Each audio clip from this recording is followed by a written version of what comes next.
Guys, तो आज हम सीखने वाले हैं जो बहुत ही बड़ी टेंशन है ना, त्रिकोणमिति का परिचय।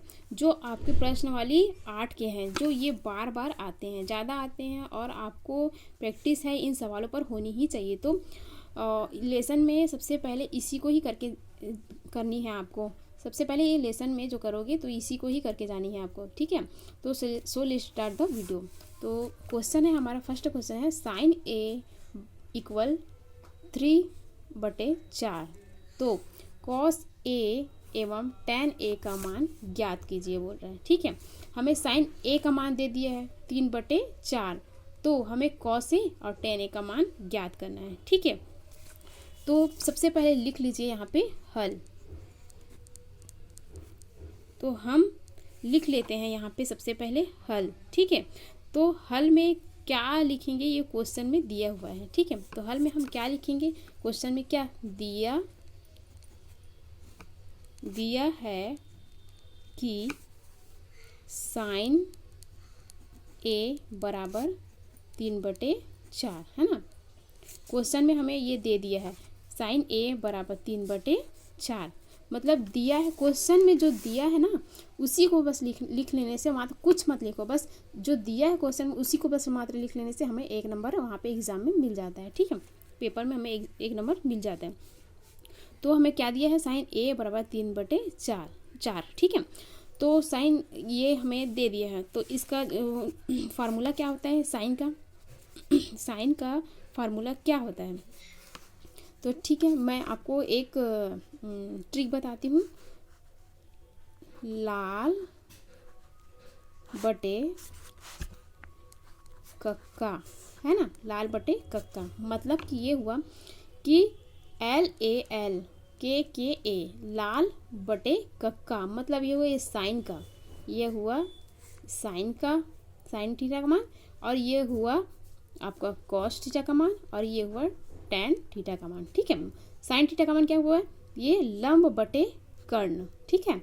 और कॉस का मान क्या हुआ, आधार बटे कर्ण, और tan का मान क्या हुआ, लंब बटे आधार, ठीक है। ये हुआ आपका याद करने का ट्रिक, ठीक है। अब मैं तो बता दी साइन का मान रखना है यहाँ पे, तो साइन का मान क्या है आप लिख लीजिए, ये क्या है, लंब बटे कर्ण। तो लिख लीजिए यहाँ पे लंब बटे कर्ण, ठीक है। यहाँ तक तो आपको समझ में आ गया है ना। साइन ए बराबर 3/4 बराबर इसका साइन का फार्मूला क्या है, लंब बटे कर्ण, यहाँ, ठीक है। तो अब यहाँ पे हम लंब की वैल्यू 3 है और कर्ण की वैल्यू 4 है, किसमें, एक समकोण त्रिभुज में। तो चलिए बनाते हैं हम एक समकोण त्रिभुज। तो यहाँ पे आप बना लीजिए एक समकोण त्रिभुज।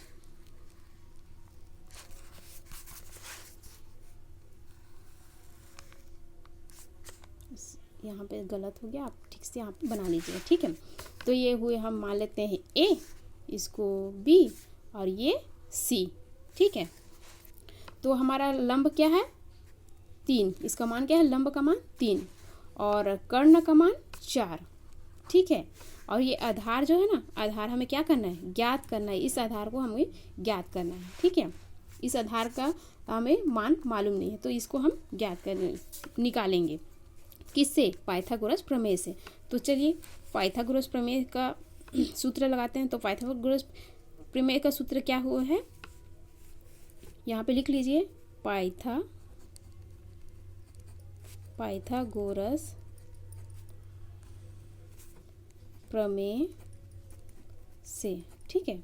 पाइथागोरस प्रमेय से ये हमारा सूत्र इसका क्या है, पाइथागोरस प्रमेय का कर्ण स्क्वायर बराबर लंब पावर की 2 प्लस आधार पावर की 2 आधार, ठीक है। कर्ण स्क्वायर बराबर लंब स्क्वायर प्लस आधार स्क्वायर, ठीक है। तो कर्ण हमारा क्या दिया है, 4, रख लीजिए मान 4, ये होल स्क्वायर 2 बराबर लंब कितना दिया है 3, तो यहाँ पे लिख लीजिए 3 स्क्वायर की घात 2 प्लस कर्ण हमारा क्या दिया है, कर्ण कुछ नहीं दिया है, तो कर्ण का कर्ण ही लिख लेंगे, ठीक है। सॉरी, आधार में कुछ नहीं दिया, तो यहाँ पे आधार का आधार लिख लेंगे पावर की 2, ठीक है। उसके बाद अब इसका स्क्वायर निकाल लीजिए। 4 चौक 16, 4 का स्क्वायर 4 चौक 16 बराबर 3 का स्क्वायर 3 तिया 9 प्लस आधार का आधार। ठीक है, उसके बाद अब नंबर वाले को एक साइड और जो बिना नंबर वाले वो एक साइड हो गया। तो ठीक है, ये 16 का 16 यहाँ और यहाँ प्लस में है, ये बराबर की इस बार प्लस में, इधर लाएंगे तो क्या हो गया, बराबर की इधर लाएंगे तो माइनस, माइनस 9 बराबर आधार स्क्वायर।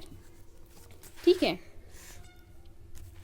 अब 16 में 9 माइनस करेंगे, 16 में 9 गया कितना होगा, 16 में 9 गया 7। ठीक है, 7 इक्वल ये आधार का आधार पावर की 2। ठीक है, अब ये जब भी ये स्क्वायर हटाएंगे ना तो ये जो 7 है ना वो अंडर रूट में आ जाएगा। ठीक है, जब भी हम स्क्वायर हटाते हैं तो वो इधर आके वो अंडर रूट में बदल जाता है।